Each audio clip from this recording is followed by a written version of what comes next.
திவாகர்னா பிசியோதெரபிஸ்டா இல்ல ஒரு ஆக்டரா? ரெண்டுமே சொல்லலாம் மேடம். மேடம் இந்த கை சாதாரண கை இல்லை மேடம்.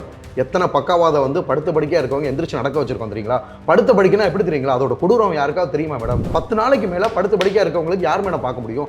அப்பேற்பட்ட பேஷண்ட்டை நடமாட வச்சுக்கிட்டு இருக்கோம். அது எவ்வளவு ஒரு புனிதமான தொழில். டிஸ்கிரிப்ஷன்ல என்ன போட்டிருக்காங்க? மிஸ்டரிஸ் ஆஃப் பிசியோதெரபிஸ்ட்னா அதுக்கு என்ன அர்த்தம்? 6th ஸ்டாண்டர்ட் படிக்கிறப்பே நம்ம ஸ்டேஜ் ஏறி நடிக்க ஆரம்பிச்சிட்டோம். நீங்கள் எவ்வளோ பெரிய ஸ்கிரிப்ட் தான் டக்கு டக்கு நடிச்சுட்டு போயிட்டே இருப்போம். அதுக்கு என்ன ரீசன் பார்த்தீங்கன்னா, மற்றவங்க பண்ணுறதை விட நீங்கள் பண்ணுறது எல்லாரும் ரொம்ப ரசித்து பார்க்குறாங்க. கலைத்தாயோட அருள் உங்களுக்கு ரொம்ப இருக்குது வேலை. எங்களுக்கெல்லாம் கிடைக்காது, உங்களுக்கு கிடைக்குதுன்னு ஃப்ராங்காகவே நிறைய பேர் ஒரு ஆள் 2 ஆள் இல்லை மேடம். இப்போ நடிச்ச 4 மூவிலையுமே வந்து பார்த்தீங்கன்னா ரொம்பலாம் டேக் எடுக்கல, டக்கு டக்குன்னு முடிச்சு கொடுத்துருவான்ட்டு சிங்கிள் டேக்கில். சிவாஜி கணேசன் சார் செல்ல முன்னாடி ஒரு எடுத்து போட்டோம் ரீல்ஸு, அதை போட்டிருக்கோம். இப்போ பாருங்கள் எவ்வளோ லட்சம் போயிருக்குன்னு. தர்பூசணி சாப்பிட்டு அதே சீனை சார் பண்ணியிருந்தாரு. நம்ம அந்த கான்செப்டை தான் எடுத்துமே தவிர அவங்கள மாதிரி பண்ணதில்லை. நான் ஏன் ஸ்டைலில் பண்ணனால தான் இவ்வளோ தூரம் கிளிக் ஆச்சு. அவருக்கு கூட அந்த ஃபேம் கிடைக்கல. லேட்டஸ்ட்டாக ஒரு படத்தில் நடிச்சேன் மேடம். நடிக்கிறப்ப வந்து பார்த்தீங்கன்னா அப்படியே இங்கே இருக்கிற மசில்ஸ்லாம் தண்ணி அப்படியே செப்பரேட்டாக கண்ட்ராக்ட் ஆயிருக்கு.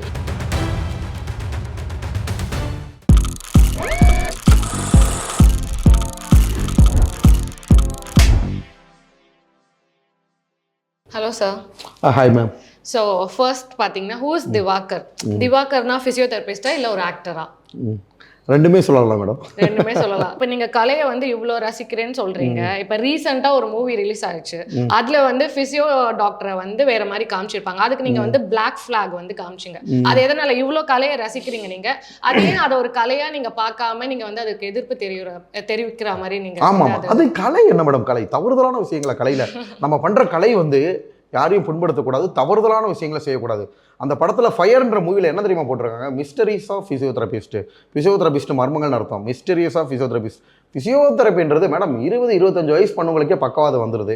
ஆக்சுவலாக ஃபீமேல் பேஷண்ட்ஸை வந்து பார்த்தீங்கன்னா கொஞ்சம் ஜென்ஸ் டாக்டர்ஸ்லாம் நல்லா ட்ரீட்மெண்ட் பண்ணலாம். எங்களோட சிகிச்சை முறைகளே கிடையாது, வேறு மசாஜ் கிடையாது. அவங்க இருட்டறையில் வச்சு எந்த டாக்டர் வந்து இருட்டறையில் வச்சு அந்த மாதிரி தப்பாக காட்டக்கூடாது இல்லையா? அதே மாதிரி காமிச்சிட்டு இது வந்து ஜஸ்ட் ஸ்டோரினாவது எக்ஸ்பிளைன் பண்ணணும். இது வந்து யாரையும் குறிப்பிடணும் கிடையாது, எந்த பிசியோதெரபி மருத்துவர் அப்படின்னு சொல்லணும். எதை விட்டுவிட்டு இவங்க அது இப்போ நிறைய பேர் என்ன பண்ணுறாங்க, போலீஸ் இன்வெஸ்டிகேஷன் போய்கிட்டு இருக்கு. இது வந்து ஒரு பிசியோதெரபி மருத்துவரோட ரியல் ஸ்டோரிலாம் போடக்கூடாதுல்ல. மிஸ்டரிஸ் ஆஃப் பிசியோதெரபிஸ்ட்னா அது என்ன அர்த்தம்? 3 பேருக்கு வாழ்க்கை கொடுத்துக்கிட்டு இருக்கோம் மேடம். இந்த கை சாதாரண கை இல்லை மேடம். எத்தனை பக்காவாதம் வந்து படுத்த படுக்கையாக இருக்கவங்க எந்திரிச்சு நடக்க வச்சிருக்கோம் தெரியுங்களா? படுத்த படுக்கைனா எப்படி தெரியுங்களா? அதோட கொடூரம் யாருக்காவது தெரியுமா மேடம்? அந்த படம் எடுத்த டேரக்டருக்கோ அதில் நடிச்சவங்களுக்கே தெரியாது. படுத்த படுக்கைனா ஒரு கைகால் விளங்காமல் படுத்துருவாங்க மேடம். அவங்களால யூரின் பாஸ் பண்ண முடியாது, மோசம் போக முடியாது, பெட்லேயே இருப்பாங்க. அவங்க ஹஸ்பண்டாக இருக்கட்டும், அம்மாவாக இருக்கட்டும், 1 நாள் பார்ப்பாங்க, 2 நாள் பார்ப்பாங்க. உண்மை மேடம், உலக நியதி. ஒரு 10 நாளைக்கு மேலே படுத்த படிக்கையாக இருக்கவங்களுக்கு யார் மேடம் பார்க்க முடியும்? அப்பேற்பட்ட பேஷண்ட்டை நடமாட வச்சுக்கிட்டு இருக்கோம். அது எவ்வளோ ஒரு புனிதமான தொழில். அப்புறம் நிறைய பேருக்கு தொண்டையில் ஓட்டப்பட்டுருவாங்க மேடம், ட்ரெக்கியாஸ்டமின்னு சொல்லுவாங்க. முன்னாள் முதலமைச்சர் ஜெயலலிதாவுக்கே பார்த்துருக்கீங்களா? இங்கேருந்து சிங்கப்பூர் மலேசியாவிலேருந்து பெண் பிசியோதெரபி மருத்துவரை வர வச்சு ட்ரீட்மெண்ட்லாம் பண்ணியிருப்பாங்க, பார்த்துருப்பாங்க. ஸோ அப்பேற்பட்ட நாங்கள் நிறைய படிக்கணும். லேட்டஸ்ட்டாக சொல்லப்போனால் எம்பிபிஎஸோட எங்களோட ஸ்கோப் அதிகம் சொல்லி நான் பயங்கரமாக ப்ரொபகண்டா பண்ணி சோசியல் மீடியாவில் நாங்கள் வேறு மாதிரி ப்ரொஜெக்ட் பண்ணி காமிச்சிக்கிட்டு இருக்கோம். இப்போ இருக்க சுச்சுவேஷனில் வந்து இவங்க இந்த மாதிரி தப்பாக இருட்டறையில் வச்சு சிகிச்சை அளிக்கிறது. அப்போ ஒரு ஃபீமேல் பேஷண்ட்ஸ் எப்படி எங்ககிட்ட வருவாங்க? ஆக்சுவலாக இது வந்து ரொம்ப உடல் உழைப்பான வேலை. நிறைய பெண் பிசியோதெரபி மருத்துவர்கள் கிளினிக் வச்சு ப்ராக்டிஸ் பண்ணுறதுல ஜென்ஸ் தான் பண்ணிக்கிட்டு இருக்காங்க. இப்போ எக்ஸாம்பிள் என்ன எடுத்துக்காங்களே, 10-12 வருஷமாக நான் ஒரே இடத்துல கிளினிக் வச்சு ப்ராக்டிஸ் பண்ணிக்கிட்டு இருக்கேன். ஃபீமேல்ஸ் தான் அதிகமாக வருவாங்க மேடம் ட்ரீட்மெண்ட்டுக்கு. ஏன்னா நிறைய பேக் பெயின், நெக் பெயின். அப்போ நம்ம அவங்கள ஒரு ஃபேமிலி மெம்பராக நினச்சி சரி பண்ணுறோம். யாருக்குமே மேடம் ஒரு பேஷண்ட்டை ட்ரீட்மெண்ட் அவங்க வர்ற இன்கம்னால தான் நம்ம ட்ரெஸ்ஸு போடுறோம், சாப்பிட்றோம், எல்லாமே பண்ணுறோம். அப்போ போய் அவங்கக்கிட்ட போய் தப்பு பண்ணணும்னு யாருக்குமே தோணாது. அதே மீறி தப்பு பண்ணுற ஒரு சில மிருகங்களை அந்த துறையை விட்டு ஒதுக்கி வைப்பாங்க. அப்படி பிசியோதெரபியில் இந்த லெவல் தப்பு பண்ணி யாரும் மாட்டல. இதுலேயும் மாட்டியிருப்பாங்க சில தப்புகள் மத்தி மிஸ்யூஸ் பண்ணி. அது 1-2% இருக்கு தானே மேடம் செய்வாங்க. பட் 98% வந்து எல்லாரும் பியூராக இருப்பாங்க மேடம். அப்படி இருக்கிறப்ப இந்த ப்ரொபோஷனை வந்து தவறுதலாக சித்தரிச்சு காமிக்கிறப்ப யாருக்கு தான் கோவம் வராது? ஒன்று டிஸ்கிரிப்ஷன்லாம் அவங்க போட்டிருக்கணும். டிஸ்கிரிப்ஷனில் என்ன போட்டிருக்காங்க? மிஸ்டரிஸ் ஆஃப் பிசியோதெரபிஸ்ட்னா அதுக்கு என்ன அர்த்தம்? ஒரு படித்த ஒரு குவாலிஃபைடு பீப்புள்ஸ் வந்து இதோட மர்மங்கள் போடக்கூடாது. அதை ஏன் எங்கள் அமைப்புகள் அமைதியாக இருக்காங்கன்னா, அந்த படம் ப்ரொமோஷன் ஆகக்கூடாது மேடம். ஆரம்பத்திலே எனக்கு காமிச்சாங்க, எனக்கு சரியான கோவம். பேசாதது காரணம் எல்லா மீடியாவும் என்னை கவர் பண்ணிக்கிட்டு இருக்காங்க. ஆரம்பத்திலேயே நான் இதை பற்றி பேசினேன்னா அவங்களுக்கு ஓவர் ப்ரொமோஷன் ஆயிரும். அதனால தான் நான் புலி பதுங்கு வந்து பாயிறதுக்கு அதனால் பொறுத்திருந்தேன். அதே மாதிரி என்னோட கருத்துக்களை எடுத்து சொன்னேன். மக்கள்கிட்ட அது நல்லா ரீச் ஆச்சு. பிசியோதெரபின்றது ஒரு வித்தியாசமான தொழில் மேடம். அப்படி இருக்கிறப்ப நிறைய பெண் நோயாளிகளை வந்து சிகிச்சை அளிக்கிறோம், அவங்கள சரி பண்ணுறோம். நிறைய பேருக்கு முகவாதம் வந்துடும் மேடம். கொஞ்சம் வயசு பொண்ணுங்களுக்கே வந்து பார்த்தீங்கன்னா பொண்ணு அலைன்ஸ் அப்படிலாம் நான் நிறைய பேரை பார்த்துட்டு வந்துறீங்களா? முகவாதம் அப்படின்றது என்னென்னா மேடம், ஆயு இப்படி போனிட்டு கண்ணு இப்படி வராது மேடம். கண்ணிலேருந்து தண்ணி வடிஞ்சுக்கிட்டே இருக்கும். என்ன மேடம், அவங்கள சிகிச்சை அளித்து பழைய மாதிரி கொண்டு வருவோம் மேடம். அதுக்கெல்லாம் மெடிசனே கிடையாது. முகவாதத்துக்கு சரி பண்ணுறதுக்குன்னு அதை என்ன பண்ணுவாங்க, ஒரு சில சப்போர்ட்டிவ் மாத்திரைகள் தான் நியூராலஜிஸ்ட் கொடுப்பாங்க. ஸோ அவங்களுக்கு இன்னொரு வாழ்க்கையை கொடுக்கணும். ஒரு பொண்ணுக்கெல்லாம் 9th ஸ்டாண்டர்டு மேடம், கொரோனா டைமில் 2 டைமும் முகவாதம். 2வது டைம் வந்தப்போ கடுமையாக வந்துருச்சு. அப்படியே பழைய ஸ்டேஜுக்கு கொண்டு வரும். அதெல்லாம் சின்ன பொண்ணு. இப்படி நிறைய ஒரு ஃபீமேல் கேசஸ்லாம் சரி பண்ணி அவங்கள வீட்டில் ஒரு ஆளாக எங்களை நினச்சிக்கிட்டு இருக்காங்க. நாங்கள் ஒரு பெரிய ஒரு அதாவது மேடம், ஒரு பெண்கள் வந்து பார்த்தீங்கன்னா ஒரு ஒரு ஒரு கணவன்கிட்ட கூட சில விஷயங்களை ஓப்பனாக சொல்ல மாட்டாங்க. அவங்கள வந்து ஓப்பனாக வந்து டாக்டர் அப்படின்ற, அதாவது ஃபிசியோதெரபிஸ்ட்டு, சிஜே அப்படின்றத நம்பி அவங்க ஓப்பனாக வந்து சில விஷயங்களை எடுத்து சொல்கிறாங்க. சில இடங்களில் ட்ரெஸ்ஸை ரிமூவ் பண்ணி நம்மகிட்ட காட்டுறாங்க. அது காரணம் சிஜே, அந்த தொழிலுக்கு உள்ள மரியாதை. அப்படி இருக்கிற ஒரு ப்ரொஃபஷனை நெகட்டிவாக கொண்டு வந்து அப்படி காட்டக்கூடாது இல்லையா? படத்துக்காக இருந்தாலும் அதில் ஒரு தர்மம் வேணும், அதில் டிஸ்கிரிப்ஷன் போடணும். எதுவுமே இல்லாமல் இருட்டறையில் வச்சு ஆக்சுவலாக மேடம் ஓப்பனாக சொல்லுவா, அவங்க என்ன பிளான் பண்ணியிருக்காங்கன்னா, இந்த மாதிரி வந்து தப்பு பண்ணுறவங்களாம் அன்எஜுகேட்டட் பீப்புள், வேறு ஏதாவது பண்ணுறவங்க, வேறு ஏதாவது பிஸ்னஸ் பண்ணுறவங்க, இல்லை வேறு ஏதாவது ஜிம் வச்சுருக்கோம், அந்த மாதிரி பீப்புள் தான் சோசியல் மீடியாவில் மாட்டினாங்க. ஃபிசியோதெரபிஸ்ட் டாக்டர்னு சொன்னால் சொசைட்டியில் ஒரு நல்லா இருக்கும், கெத்தாக இருக்குன்றதுக்காக இவங்க என்ன பண்ணிட்டாங்க, இந்த இதை தூக்கி போட்டாங்க. ஸோ இனிஷியலாக நீங்கள் ஃபிசியோதெரபிஸ்ட் தானே, இந்த ஆக்டிங்ன்றது எப்போ உங்களுக்குள்ளே வந்து புதுப்பிச்சது? ஆக்சுவலாக ஃபிசியோதெரபிஸ்ட் டாக்டர் அப்படின்றது +2 முடிச்சு படிப்பு ஜாயின் பண்ணதான். நம்ம ஸ்கூல் லைஃப்பில் அதுக்கு முன்னாடியே வந்து பார்த்தீங்கன்னா ஆக்டர். ஓகேங்களா? ஸோ 1st ஸ்டாண்டர்ட்லேருந்து 5th ஸ்டாண்டர்ட் முடிய ஆக்சுவலாக மதுரை மேடம் என்னோட நேட்டிவ் பிளேஸ். உள்ளூரில் வில்லேஜில் தான் படித்தேன்னு வைங்க. ஓகேங்களா? ஸோ அதில் வந்து பெருசாக எக்ஸ்ட்ரா கரிக்குலர் ஆக்டிவிட்டீஸ்லாம் ஸ்கூல் லைஃப்பில் கிடையாது. 6th ஸ்டாண்டர்டு மதுரையில் வந்து சென்ட் மேரிஸ் அப்படின்னு ஒரு ஸ்கூலில் ஜாயின் பண்ணேன். Madurai Saint Mary's Higher Secondary School. அது வந்து ஜெசூட்ஸ், சேசு சபையால் நடத்தப்பட ஒரு பள்ளி. அப்போ வந்து பார்த்தீங்கன்னா 6th ஸ்டாண்டர்டு படிக்கிறப்பே நம்ம ஸ்டேஜ் ஏறி நடிக்க ஆரம்பிச்சிட்டோம். ஸோ அப்போயே ஆக்டர், நடிகர் ஆயாச்சு. அது மட்டும் இல்லை, இப்போ நீங்கள் பாருங்கள், நீங்கள் எவ்வளோ பெரிய ஸ்கிரிப்ட் தான் டக்கு டக்கு நடிச்சுட்டு போயிட்டே இருப்போம். அதுக்கு என்ன ரீசன் பார்த்தீங்கன்னா, அப்போவே நம்ம நிறைய நடித்து ஸ்டேஜ் ஏறி நிறைய பேரை பார்த்து நிறைய ரசிகர்களை வாங்கி, இது வந்து இப்போ புதுசாக வந்த ஃபேம் கிடையாது மேடம். ஸோ எப்போ இருந்தது, அதை வந்து கொஞ்ச நாள் தட்டி போட்டு நம்ம வேலைகளை பார்த்துக்கிட்டு இருந்தோம். ஆட்டோமேட்டிக்காக வந்து அதான் நிறைய பேர் சொல்கிறது அதுதான். இப்போ நிறைய பேர் வந்து பார்த்தீங்கன்னா நம்ம ஆக்டர்ஸே சொல்கிறது, சார் கலைத்தாய்க்கு உங்களை ரொம்ப பிடிச்சிருக்கு. ஸோ ஆட்டோமேட்டிக்காக உங்களை இழுத்துட்டாங்க. மற்றவங்க பண்ணுறத விட நீங்கள் பண்ணுறது எல்லோரும் ரொம்ப ரசித்து பார்க்குறாங்க. கலைத்தாயோட அருள் உங்களுக்கு ரொம்ப இருக்குது வேலை, எங்களுக்கெல்லாம் கிடைக்காது, உங்களுக்கு கிடைக்கிதுன்னு ஃப்ராங்காகவே நிறைய பேர், ஒரு ஆள் 2 ஆள் இல்லை மேடம். ஸோ வந்து பார்த்தீங்கன்னா உண்மையிலே கலைத்துறையோட அருள் தான் மேலே இப்போ இழுத்துருக்காங்க. நம்ம இந்த ஃபீல்டுக்குள்ள வந்து சார், இப்போ நீங்கள் அதை பற்றி பேசும்போது நார்மலாக இப்போ ஆர்டிஸ்ட்லாம் வந்து கண்டிப்பாக அதோட வந்து ப்ரிப்ரேஷன் பண்ணியிருப்பாங்க, இல்லை டேக்ஸ், சில பேர் வந்து சிங்கிள் டேக்கில் முடிப்பாங்க, சில பேர் டேக்ஸ் எடுப்பாங்க. ஸோ உங்களை பொறுத்த வரைக்கும் நீங்கள் வந்து எத்தனை தடவை டேக்ஸ் எடுப்பீங்க? ஏன்னா you are recreating someone's acting. ஓகேவா? எனக்கு தெரிஞ்சு இப்போ நடிச்ச 4 மூவிலையுமே வந்து பார்த்தீங்கன்னா ரொம்பலாம் டேக் எடுக்கல, டக்கு டக்குன்னு முடிச்சு கொடுத்துருவான்ட்டு சிங்கிள் டேக்கில். அதெல்லாம் ஒவ்வொருத்தவங்களோட திறமை மேடம். அதாவது நிறைய பேர் வந்து பார்த்தீங்கன்னா ஆக்டிங்னா அதாவது இதெல்லாம் ரத்தத்திலே ஊறி இருக்கணும் மேடம். நடிப்புன்றது அது ஒரு கலை, உங்களுக்கு ரத்தத்திலே ஊறணும். இன்னொன்று அவங்க மக்கள் சொன்னாப்புல கலைத்தாய்க்கு அவங்கள பிடிக்கணும். கலைத்தாய் வந்து நம்ம நாவலை வந்து தாண்டவம் ஆடணும், முகத்தில் தாண்டவம் ஆடணும். அந்த மாதிரி நிறைய விஷயங்கள் இருக்குது மேடம். அது எல்லாருக்கும் கிடைக்காது, கிடைக்கத்தகாத ஒரு கலை. அது கிடைச்சவங்களுக்கு கண்டிப்பாக ரீச் இருக்கும். ஏன்னா நீங்கள் பாருங்களேன், நான் எவ்வளோ நாளாக வந்துட்டு இன்ஸ்டாகிராம் சோசியல் மீடியாவில் ஆக்சுவலாக வந்து பார்த்தீங்கன்னா மேடம் நம்ம யூஸ் பண்ணது வந்து இன்ஸ்டாகிராம்ன்ற ஒரே பிளாட்ஃபார்ம் தான். 300 சேனல் 300-400 சேனலுக்கு மேலே என்ன இன்டர்வியூ பண்ணிட்டாங்க. ஓகேங்களா? நம்ம என்ன பிரம்மாஸ்திரமும் எடுக்கலையே. ஆபாசமாக பேசினா, யாரை பற்றியும் பேசினோமா, எதுவுமே கிடையாது. நம்மளுக்கு பின்னாடி டீம் கிடையாது, எடிட் கிடையாது, கண்டென்ட்லாம் நம்ம போடுறதும் கிடையாது. நம்ம யூஸ் பண்ண ஒரே பிரம்மாஸ்திரம் ஆக்டிங் தான். இன்ஸ்டாவில் இருந்து 300 சேனலுக்கு மேலே யூடியூப் சேனல் எடுத்து நிறைய பேர் பார்க்குறவங்களாம் யூடியூபரான வேறு கேட்குறாங்க. நான் சத்தம் முடியும், எப்பா டாக்டர் திவாகர்னு சொல்லுங்கள், யூடியூபர்லாம் கேட்காதீங்க. நான் எங்கம்மா யூடியூப் சேனல் வச்சிருக்கேன், நிறைய பேர் உங்களை தான் இன்டர்வியூ எடுக்கிறாங்களே, அவங்க சேனலுக்கு அவங்க இன்டர்வியூ எடுத்து போடுறாங்க. அதே மாதிரி வந்து பார்த்தீங்கன்னா ஆட்டோமேட்டிக்காக ட்விட்டருக்கு போச்சு. ட்விட்டர்லேயும் நம்மளோட தான் நிறைய போகும் பார்த்துங்க வீடியோஸு. டிக்டாக் போச்சு, நாடு கடந்து நாடு. அதனால தான் ஃபாரின் மக்கள்ஸ் நீங்களே பார்த்துருப்பீங்க, மலேசியா மக்கள் வந்து நம்மளை ரசித்து ஸ்பான்சர் பண்ணி இங்கேருந்து மலேசியா வர வைக்கிறாங்க. அதே மாதிரி 3 படத்தில் தானே சொன்னால் அது ஐகானிக்கான சீன். அது பண்ணுறது ரொம்ப கஷ்டம் மேடம். சாதாரண நபர்களை அவங்களாம் டேக் எடுத்து தானே பண்ணாங்க. எனக்கு அதெல்லாம் டைமே இருக்காது மேடம். அதுக்கு ஒரு எக்ஸாம்பிள், என் கூட ட்ராவல் பண்ணுறவங்க, என்ன இன்டர்வியூ பண்ணுறவங்க. நேற்று சிவாஜி கணேசன் சார் செல்ல முன்னாடி ஒரு எடுத்து போட்டோம் ரீல்ஸு. இதுக்கெல்லாம் டைமேலாம் நாங்கள் எடுக்கவே கிடையாது. ஏன்னா அதெல்லாம் ரோடு க்ரௌடு.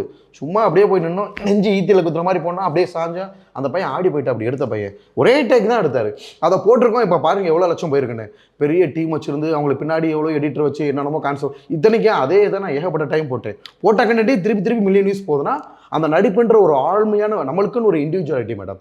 அதை மக்கள் ரொம்ப கூர்ந்து கவனிக்கிறாங்க. 3 படத்தில் தனுஷ் சொன்னால் அவர் ஒரு பேட்டர்னில் நடிச்சிருப்பார், என்னோட பேட்டர்னே வேறு. எமோஷன்ஸ் வந்து சேம் தான். ஓகேங்களா? ஸோ இன்னொன்றுமே என்ன சொல்ல வர்றாங்க, நம்மளுக்கு ஸ்ட்ராங்கான மென்டல் ஸ்ட்ரென்த் இருக்குது மேடம். அவரே அந்த சீனை பார்த்து டிப்ரெஸ் ஆகி ட்ரீட்மெண்ட்லாம் எடுத்து டக்குன்னு நீங்கள் அந்த சீன் நடிச்சிட்டு இருக்க டக்குன்னு நான் வேறு பக்கம் மாறிடுவேன். அதனால தான் இவ்வளோ இளைஞர் பட்டாளர்கள் நம்ம பின்னாடி நிற்கிது.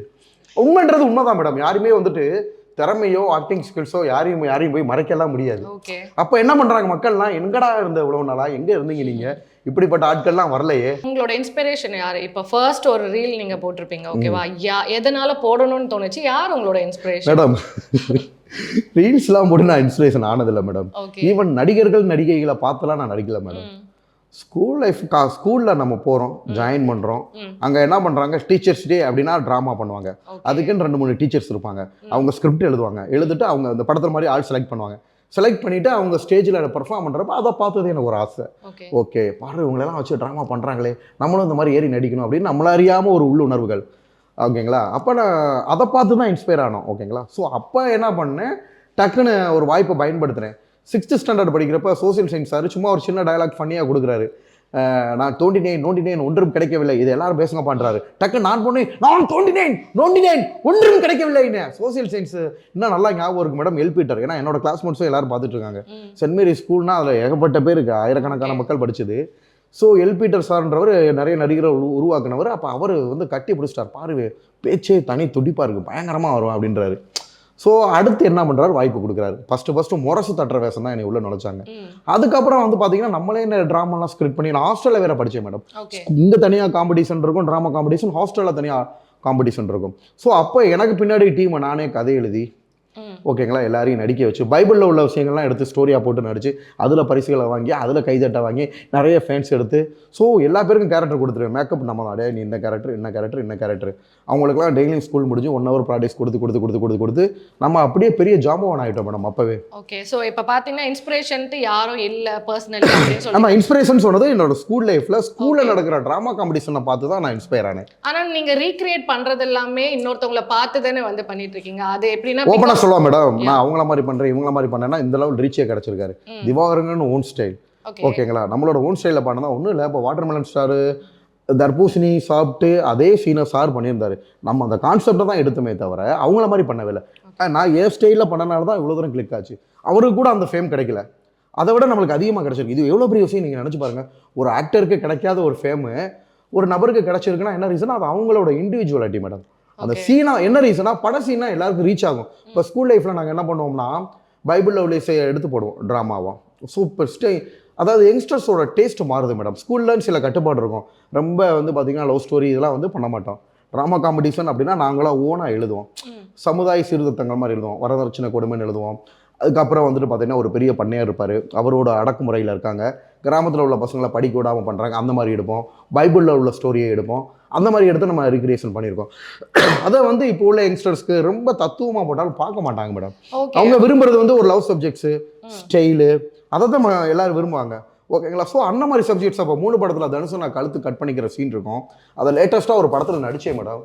நடிக்கிறப்ப வந்து பார்த்தீங்கன்னா அப்படியே இங்கே இருக்கிற மசில்ஸ்லாம் தண்ணி அப்படியே செப்பரேட்டாக கண்ட்ராக்ட் ஆகிருக்கு. அதை பார்த்துட்டு அவங்களே ஆடி போயிட்டாங்க. ரொம்ப டைம்லாம் இல்லை, அந்த ஷூட்டுக்கு 2 hours ஆகும். நாங்கள் போனேன், டக்கு நடிச்சு கொடுத்தே அப்படியே 10 நிமிஷம் தான் வெளியில் வந்தேன். ஸோ நீங்கள் அந்த 3 படத்துக்கு வந்ததுனால நான் இந்த அது என்னோட ஓன் ஸ்டைல். அவரும் நடிச்ச மாதிரிலாம் நான் பண்ணல. ஒரு ரொம்ப இல்லை எக்ஸாக்டாக பார்த்தீங்கன்னா அவரதோ உங்களதோ தான். நீங்கள் ரீல்ஸ்லலாம் பார்த்தீங்கன்னா மேலே தனுஷ் சார் நடிச்சது இருக்கும், கீழே பார்த்தீங்கன்னா உங்களது தான் இருக்கும். ஸோ நீங்கள் அதை ரீக்ரியேட் பண்ண மாதிரி தானே இருக்கு. ஸோ திவாகரா அதில் என்ன சீன் தான் மேடம் எடுத்துருப்போம். ஓப்பனாக சொல்லவா, இப்போ சூர்யா சார் வாட்டர்மெலன் இப்படி பண்ணாருன்னா அது அவரோட ஓன் இது கிடையாது. டேரக்டர் சொல்றாரு, அவர் நடிக்கிறாரு. அது மாதிரி நம்ம அந்த ஒரு டைரக்டரோட கான்செப்ட் தான் நம்ம எடுத்துருக்கோம். எடுத்து நம்மளோட ஓன் ஸ்டைலில் தான் நடிக்கிறோம். அது ஃபேம் கிடைக்குது சார். அதை கூட விடுங்க மேடம், நான் எதிர்பார்க்கல. வாட்டர்மெலன்ன்றது அது நம்மளோட ஒரு இண்டிவிஜுவலிட்டி கிடைச்ச ஒரு இதுன்னு வைங்களேன். அதில் பார்க்குற பார்வை, அதுக்குன்னு ஒரு ஸ்டைல், அதுக்கு மக்கள் மத்தியில் ரீச் ஆச்சு. ஆனால் முன்னாடியே வாட்டர்மெலன் சாப்பிட்ருப்பீங்க, அப்போ தோணிருக்கா உங்களுக்கு நம்ம இப்படி பண்ணணும், கஜினி வரதுக்கு முன்னாடி அப்படி தோணிருக்கா உங்களுக்கு பண்ணணும் சொல்லிட்டு? இல்லை இல்லை, only after you watch Ghajini. ஆமாம் கண்டிப்பாக. இல்லை அதாவது அது ஒரு சீனு, நம்ம இதை பண்ணுனா நல்லா இருக்கும். அதுதான் மேடம் ஒவ்வொருத்தவங்க டேஸ்ட்ன்றது, ஒவ்வொருத்தவங்களோட இன்டெலிஜென்ஸ்ன்ற மேடம். நான் செலக்ட் பண்ணுறதெல்லாம் இதை பண்ணுனா பயங்கர வியூஸ் போகும். ரொம்ப வந்து ஸ்பெசிஃபிக்காக ஐகானிக்ஸ் எல்லாம் எடுத்து பண்ண மாட்டேன். ஏன்னா நிறைய பேர் சேனல்ஸில் கூப்பிட்டாங்க, நாங்கள் சொல்கிற சாங்கெல்லாம் நீங்கள் பண்ணி கொடுத்தீங்கன்னா உங்களுக்கு இவ்வளோ பேமெண்ட்டுன்னு. பெரிய பெரிய அந்த மியூசிக் சேனல்ஸில் அதெல்லாம் முடியாதுன்ட்டு. எனக்கு என்ன டேஸ்ட் இருக்கோ எதுக்கெல்லாம் நான் அடிமை. நான் வித்தியாசமான கேரக்டர் மேடம். இந்த ஸ்ட்ரெயிட் ஃபார்வர்டு ஹானஸ்ட் அப்படியே போய்கிட்டே இருப்பேன். அவங்க அதை சொல்கிறாங்க இதை சொல்கிறாங்க, பணத்துக்கு விலை போகிறதோ அதெல்லாம் பண்ணவே மாட்டேன். என்ன ரீசன், நம்மளுக்கு பிடிச்சிருந்தா தான் அதை பண்ண முடியும். பிடிக்காம ஒரு விஷயத்த மாதத்தில் 2 songs கொடுப்பாங்களாம், அதை நம்ம பண்ணி கொடுத்தா எவ்வளோ பேமெண்ட், அதெல்லாம் முடியாதுன்ட்டு இன்ட்ரெஸ்ட் கார்டில். இப்போ கூட ஒரு 2 days முன்னாடி ஒரு பெரிய லீடிங் சேனல் எனக்கு அனுப்பிச்சிருந்தாங்க, மியூசிக் சேனல். அதெல்லாம் நான் பண்ண மாட்டேன் மேடம். ஸோ நம்மளோட டேஸ்ட்டு, நம்மளோட இன்டெலிஜென்ஸ் இருக்குது, எதை போட்டால் பப்ளிக் ஆடியன்ஸில் ரீச் ஆகும்.